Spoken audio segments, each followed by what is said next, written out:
Box office దగ్గర తొలి 2 రోజుల్లోనే 13.5 కోట్లకు పైగా షేర్ను 21 కోట్ల వరకు గ్రాస్ ను అందుకున్న మజిలీ సినిమా మూడవ రోజు 2 తెలుగు రాష్ట్రాల్లో ఆదివారం అడ్వాంటేజ్ ను వాడుకొని మరోసారి దుమ్ము లేపే వసూళ్లతో సెన్సేషన్ ను క్రియేట్ చేస్తూ దూసుకుపోతుంది. రెండవ రోజుతో పోల్చుకుంటే మూడవ రోజు డ్రాప్స్ కేవలం 10 నుండి 12% మాత్రమే మార్నింగ్ మ్యాట్నీ షోలకు ఏర్పడగా ఈవినింగ్ షోలకు ఆ డ్రాప్స్ కొద్దిగా 15% వరకు ఎక్కువయ్యాయి. రెండవ రోజు ఉగాది హాలిడే అవ్వడంతో భారీ సంఖ్యలో ఫ్యామిలీ ఆడియన్స్ థియేటర్ కి ఎగబడగా మూడవ రోజు అది కొద్దిగా తగ్గింది.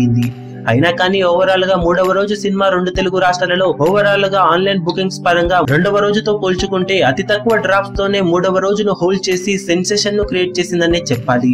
రీసెంట్ టైమ్ లో ఇలా తొలి వీకెండ్ లో అతి తక్కువ డ్రాప్స్ తో హోల్డ్ చేసి సంచలనం సృష్టించిన సినిమాల జాబితాలో మజిలీ సినిమా కూడా ఒకటిగా చేరిందని చెప్పవచ్చు. వరుస పరాజయాలు వెక్కిరించిన నాగ చైతన్య ఈ సినిమాతో బాక్సాఫీస్ దగ్గర సెన్సేషనల్ కంబ్యాక్ ను సొంతం చేసుకున్నాడనే చెప్పాలి. ఇక మూడవ రోజు మొత్తం మీద ఇప్పటి వరకు అందిన బుకింగ్స్ రిపోర్ట్స్ ను బట్టి చూస్తే మరోసారి 4 కోట్ల నుండి 4.5 కోట్ల మధ్యలో షేర్ను 2 తెలుగు రాష్ట్రాల్లో మజిలీ సినిమా అందుకునే అవకాశాలు ఎక్కువగా ఉన్నాయి. ఆఫ్లైన్ టికెట్ సేల్స్ ని బట్టి ఈ లెక్క పెరగడమో తగ్గడమో జరుగుతుందని చెప్పవచ్చు.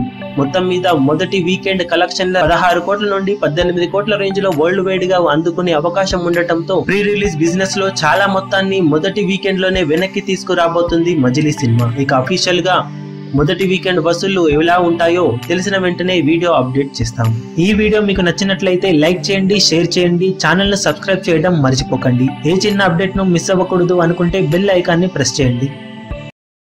మీ అభిమాన హీరోలకు సంబంధించిన లేటెస్ట్ అప్డేట్స్ కోసం మా ఛానల్ ని సబ్స్క్రైబ్ చేసుకోండి. ఏ చిన్న అప్డేట్ ని మిస్ అవ్వకూడదు అనుకుంటే బెల్ ఐకాన్ ని ప్రెస్ చేయండి. లైక్, షేర్, కమెంట్ చేయడం మర్చిపోకండి.